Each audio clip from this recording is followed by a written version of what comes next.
Welcome back everyone. देखिए are की जो टेस्ट सीरीज चल रही है उसमें नेक्स्ट टेस्ट पर आ जाइए। प्रैक्टिस करेंगे इसमें हम करंट अफेयर्स के प्रश्नों पर। लेकिन उससे पहले जो कल का जो टेस्ट था उसमें जो क्वेश्चन नंबर 1 था बाबर के बारे में, उसमें दोनों कथन सही हैं, उसको करेक्ट कर लीजिएगा। केवल दो नहीं, दोनों सही हैं, क्योंकि चंदेरी का जो युद्ध है वो 1528 में है और जो खानवा का युद्ध है वो 1527 में है। ठीक है, पहला स्टेटमेंट ये था कि चंदेरी का युद्ध खानवा के युद्ध के बाद लड़ा गया था, तो ठीक है, पहला वाला भी और दूसरा वाला भी ठीक है। अब आ जाइए क्वेश्चन नंबर 1 पर। करंट अफेयर्स के प्रश्न है सारे। निम्नलिखित में से कौन सा कथन सही है? दो कथन है यहाँ पर। हाल ही में अंतर्राष्ट्रीय मुद्रा कोष यानी आईएमएफ ने विश्व आर्थिक संभावना रिपोर्ट 2025 जारी की है, यानी ग्लोबल इकोनॉमिक प्रोस्पेक्ट। यह रिपोर्ट कहती है कि वर्ष 2025-26 के लिए भारत की आर्थिक वृद्धि दर 6.7 रहने का अनुमान है। ये कुछ रिपोर्ट्स होती हैं, कौन से संगठन इनको जारी करते हैं, संस्थान, वो पूछ लिया जाता है एग्जाम में। स्टेटमेंट बनाकर पूछ लेगा, सीधा सीधा पूछ लेगा, मैच वैच करवा लेगा। तो विश्व आर्थिक संभावना रिपोर्ट जो है वो विश्व बैंक जारी करता है, ना कि आईएमएफ। तो गलत हो गया पहला स्टेटमेंट। बाकी ये जो रिपोर्ट है वो 25-26 के दौरान भारत की आर्थिक वृद्धि दर 6.7 रहने का अनुमान बताती है, तो केवल दूसरा वाला यहाँ पर सही है।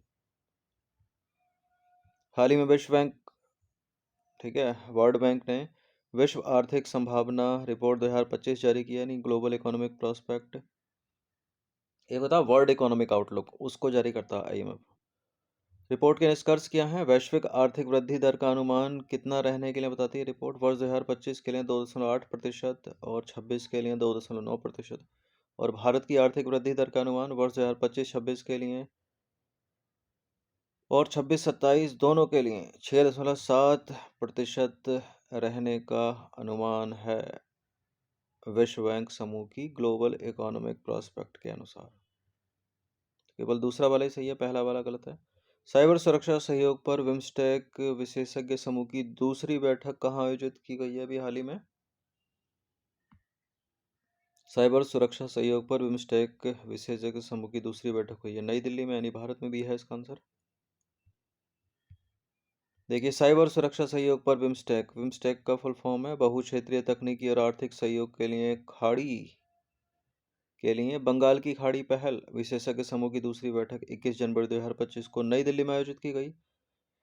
और यह दूसरी बार था जब भारत बैठक की मेजबानी कर रहा था। इससे पहले 2022 में नई दिल्ली में बैठक का पहला संस्करण आयोजित किया गया था।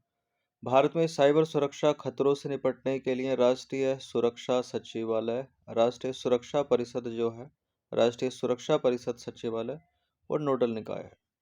और राष्ट्रीय सुरक्षा परिषद सचिवालय का प्रमुख कौन होता है? भारत का प्रधानमंत्री। नीति आयोग के पहले राजकोषीय स्वास्थ्य सूचकांक 2025 में किस राज्य ने शीर्ष स्थान हासिल किया है? नीति आयोग के पहले राजकोषीय स्वास्थ्य सूचकांक 2025 में प्रथम स्थान पर है उड़ीसा, दूसरा छत्तीसगढ़, तीसरा गोवा और चौथा महाराष्ट्र है। सबसे निचला पायदान पूछ ले तो वो है पंजाब। नीति आयोग के राजकोषीय स्वास्थ्य सूचकांक 2025 के उद्घाटन संस्करण में ओडिशा शीर्ष पर है। नीति आयोग द्वारा संकलित रिपोर्ट 24 जनवरी 2025 को नई दिल्ली में 16वें वित्त आयोग के अध्यक्ष डॉक्टर अरविंद पनगड़िया के द्वारा प्रकाशित की गई। और इस स्वास्थ्य सूचकांक में पंजाब सबसे निचले स्थान पर है। अब आ जाइए सुभाष चंद्र बोस आपदा प्रबंधन पुरस्कार 2025 पर। यह संस्थागत श्रेणी और व्यक्तिगत श्रेणी दोनों में दिया जाता है। इस बार ये संस्थागत श्रेणी में मिला है, किसी संस्थान को मिला है, किसी व्यक्ति विशेष को नहीं मिला है। तो डी को हटा दीजिए, मोहन पहाड़िया। नीति आयोग भी नहीं है, भारतीय मौसम विज्ञान विभाग भी नहीं है। इसका आंसर है भारतीय राष्ट्रीय महासागर सूचना सेवा केंद्र, जो हैदराबाद में है। ये है इसका आंसर। अब इसकी यहाँ जो एक्सप्लेनेशन है, व्याख्या है, वो इम्पोर्टेंट है। ठीक है, ये व्याख्या भी बहुत इंपॉर्टेंट होती है क्योंकि एग्जाम में इन्हीं व्याख्या से स्टेटमेंट वाले प्रश्न बनाए गए हैं यूपी पीसीएस में।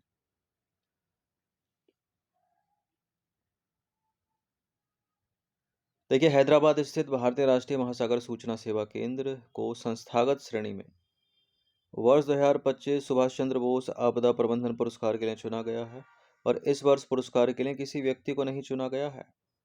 सुभाष चंद्र बोस आपदा प्रबंधन पुरस्कार की घोषणा भारत सरकार द्वारा हर साल 23 जनवरी को नेताजी सुभाष चंद्र बोस की जयंती के अवसर पर की जाती है और वर्ष 2021 से भारत सरकार 23 जनवरी को हर साल पराक्रम दिवस के रूप में मनाती है। और वर्ष 2025 का पराक्रम दिवस का विषय अगर पूछ ले तो नेताजी साहस, दृढ़ संकल्प और देशभक्ति है। और भारत सरकार का केंद्रीय गृह मंत्रालय का जो आपदा प्रबंधन प्रभाग है, वो सुभाष चंद्र बोस आपदा प्रबंधन पुरस्कार का संचालन करता है। सुभाष चंद्र बोस आपदा प्रबंधन पुरस्कार के लिए विजेता के लिए पुरस्कार राशि अगर पूछ ले तो संस्थागत श्रेणी में विजेता के लिए जो राशि है वो है 51 लाख रुपए की और व्यक्तिगत श्रेणी में जो राशि है वो है 5 लाख रुपए की।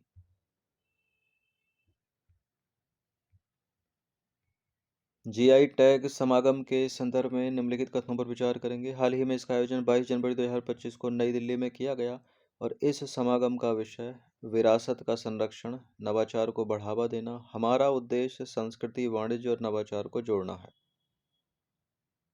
जीआई टैग फुल फॉर्म होती है इसकी ज्योग्राफिकल इंडिकेशन, हिंदी में भौगोलिक संकेतक उत्पाद। ये दोनों के दोनों कथन सही हैं, सी है इसका आंसर।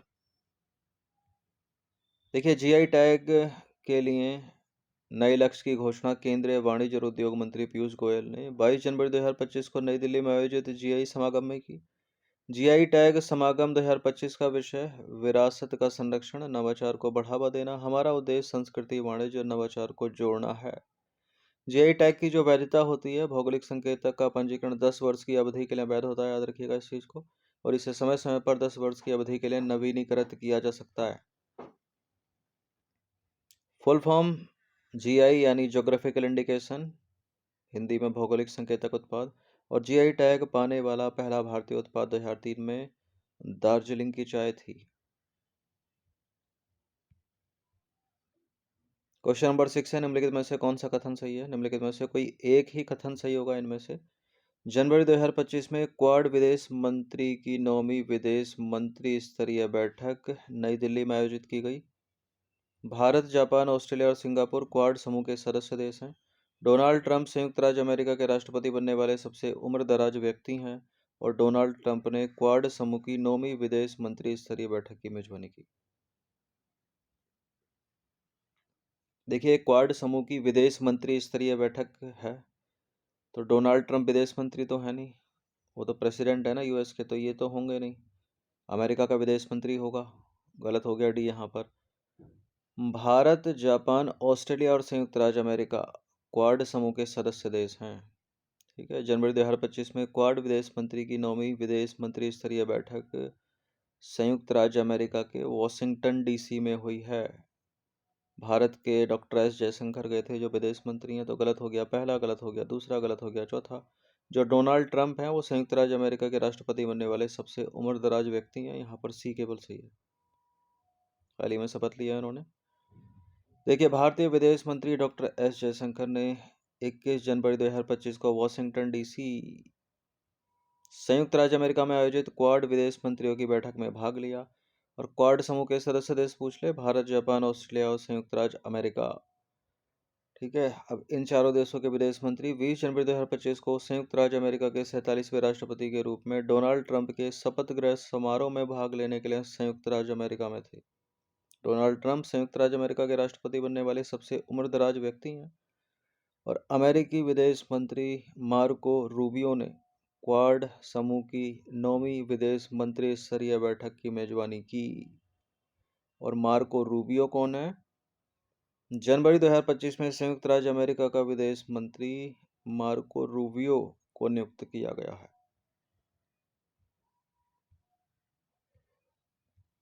क्वेश्चन नंबर 7 है, निम्नलिखित कथनों में से कौन सा कथन सही है? दो कथन है यहाँ पर। 22 जनवरी 2025 को भारत सरकार की बेटी बचाओ बेटी पढ़ाओ योजना ने 10 साल पूरे कर लिए हैं। प्रधानमंत्री नरेंद्र मोदी ने इस योजना की शुरुआत 22 जनवरी 2015 को उत्तर प्रदेश के बलिया से की थी।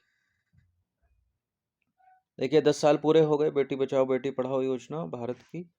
इस योजना की शुरुआत प्रधानमंत्री मोदी ने हरियाणा के पानीपत से की थी, न कि उत्तर प्रदेश के बलिया से। गलत है दूसरा वाला स्टेटमेंट, पहला वाला सही है केवल। देखिए, भारत सरकार की बेटी बचाओ बेटी पढ़ाओ योजना 22 जनवरी 2025 को इसने अपने 10 साल पूरे कर लिए। भारत के प्रधानमंत्री ने 22 जनवरी 2015 को हरियाणा के पानीपत से इस योजना की शुरुआत की थी। उस समय योजना के मुख्य उद्देश्य देश में जन्म के समय लिंग अनुपात में सुधार करना, कन्या भ्रूण हत्या को रोकना और बालिकाओं के अस्तित्व, सुरक्षा और शिक्षा को सुनिश्चित करना था। ग्लोबल फायर पावर इंडेक्स 2025 के अनुसार भारत दुनिया का कौन सा सबसे शक्तिशाली सेना वाला देश है? पहला, दूसरा, तीसरा, चौथा? चौथा है। ठीक है। ग्लोबल फायर पावर इंडेक्स 2025 के अनुसार भारत जो है वो संयुक्त राज्य अमेरिका पहले पर, रूस दूसरे पर, चीन तीसरे पर और चौथा है भारत, सबसे शक्तिशाली सेना वाला देश। भूटान इस इंडेक्स में सबसे निचले स्थान पर, 145वें स्थान पर। पाकिस्तान जो 2024 में 9वें स्थान पर था, 2025 में 12वें स्थान पर आ गया है, यानी उसकी सेना कम हो गई है। क्वेश्चन नंबर 9 पर आ जाइए। उत्तर प्रदेश का पहला डबल डेकर बस रेस्टोरेंट जिसका नाम क्या है, पंपकिन, का उद्घाटन कहाँ किया गया है? देखिए, प्रयागराज में कुंभ चल रहा है, तो वहीं पर ये डबल डेकर रेस्टोरेंट है, double decker bus restaurant, pumpkin, Prayagraj. D है इसका आंसर, काफी न्यूज में था। तो प्रयागराज में स्थित कुंभ मेला क्षेत्र के मीडिया सेंटर में उत्तर प्रदेश के पहले डबल डेकर बस रेस्टोरेंट जिसका नाम पंपकिन है का उद्घाटन किया गया। क्वेश्चन नंबर 10 पर आ जाइए। उत्तर प्रदेश के किन 3 शहरों को नगर पालिका बॉन्ड के लिए मंजूरी दी गई है? वाराणसी, प्रयागराज, आगरा, या Prayagraj, Varanasi, Agra. Option number B. देखिए, कैबिनेट ने प्रयागराज, वाराणसी और आगरा में बुनियादी ढांचे के विकास के लिए म्यूनिसिपल बॉन्ड जारी करने को मंजूरी दे दी है। इससे पहले लखनऊ और गाजियाबाद के लिए बॉन्ड जारी किए जा चुके हैं, जिनके परिणाम आशाजनक रहे हैं। प्रयागराज, वाराणसी और आगरा में बुनियादी ढांचे के विकास के लिए नगरपालिका बॉन्ड के माध्यम से 50 करोड़ की निधि आवंटित की गई है, 50 करोड़ रुपए की। गणतंत्र दिवस 2025 का विषय क्या है? गणतंत्र दिवस 2025 का विषय है स्वर्णिम भारत, विरासत और विकास। Option number D. गणतंत्र दिवस 2025 का विषय स्वर्णिम भारत, विरासत और विकास, भारत की समृद्ध सांस्कृतिक विरासत और इसके विकास की चल रही यात्रा पर प्रकाश डालता है। भारतीय न्याय संहिता 2023 की धारा 152 किससे संबंधित है? सार्वजनिक उपद्रव से, धोखाधड़ी और जालसाजी से, चोरी और डकैती से, राजद्रोह गतिविधियों से। राजद्रोह गतिविधियों। Option number A. भारतीय न्याय संहिता की धारा 152 अलगाववाद को बढ़ावा देने वाले, सशस्त्र विद्रोह, विध्वंसक गतिविधियों और भारत की संप्रभुता, एकता और अखंडता को खतरे में डालने वाले कार्यों को अपराध मानती है। तो विकल्प ए करेक्ट हो जाता है, राजद्रोह गतिविधियां। विंध्य एक्सप्रेस वे के बारे में सही कथन है। विंध्य एक्सप्रेस वे 320 किलोमीटर लंबी बुनियादी ढांचा परियोजना है। विंध्य एक्सप्रेस वे आगरा, कानपुर, लखनऊ और वाराणसी को जोड़ेगा। आगरा, कानपुर, लखनऊ नहीं है इसमें, ठीक है। मिर्जापुर है इसमें, वाराणसी है इसमें, सोनभद्र है इसमें। तो दूसरा वाला गलत हो जाता है, केवल पहला वाला ही सही है। तो इसका आंसर हो जाएगा ऑप्शन नंबर केवल एक, ऑप्शन नंबर ए। देखिए, विंध्य एक्सप्रेस वे 320 किलोमीटर लंबी बुनियादी ढांचा परियोजना है। विंध्य एक्सप्रेस वे प्रयागराज, मिर्जापुर, वाराणसी, चंदौली और सोनभद्र को जोड़ेगा, लखनऊ, कानपुर नहीं है। क्वेश्चन नंबर 14 पर आ जाइए। भारतीय मौसम विज्ञान विभाग के बारे में निम्नलिखित में से कौन सा कथन सही है?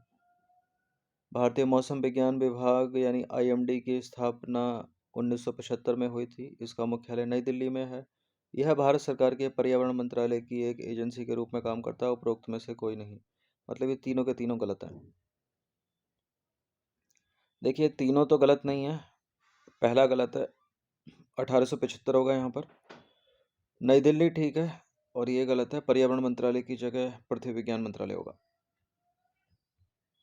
तो भारतीय मौसम विज्ञान विभाग की स्थापना 1875 में हुई थी, ना कि 1975 में। और यह भारत की राष्ट्रीय मौसम विज्ञान सेवा है। यह भारत सरकार के पृथ्वी विज्ञान मंत्रालय की एक एजेंसी के रूप में काम करता है। इसका मुख्यालय नई दिल्ली में है। और IMD जो है, यानी भारतीय मौसम विज्ञान विभाग, विश्व मौसम विज्ञान संगठन के 6 क्षेत्रीय विशिष्ट मौसम विज्ञान केंद्रों में से एक है। 14 हो गए, 15 पर आ जाइए। 15वां प्रश्न, अंतिम प्रश्न। UGC किस मंत्रालय के अधीन कार्य करता है? पृथ्वी विज्ञान मंत्रालय, विज्ञान एवं प्रौद्योगिकी मंत्रालय, गृह मंत्रालय, शिक्षा मंत्रालय। UGC यानी यूनिवर्सिटी ग्रांट कमीशन, यानी हिंदी में विश्वविद्यालय अनुदान आयोग, शिक्षा मंत्रालय के अधीन काम करता है। ये है इसका आंसर। देखिए विश्वविद्यालय अनुदान आयोग भारत सरकार के शिक्षा मंत्रालय के अधीन काम करता है। UGC यानी फुल फॉर्म है यूनिवर्सिटी ग्रांट कमीशन, हिंदी में विश्वविद्यालय अनुदान आयोग, शिक्षा मंत्रालय के अधीन कार्य करता है। केंद्र सरकार UGC में एक अध्यक्ष, एक उपाध्यक्ष और 10 अन्य सदस्यों की नियुक्ति करती है। 15 प्रश्न थे, प्रैक्टिस कर लीजिएगा इनकी। धन्यवाद।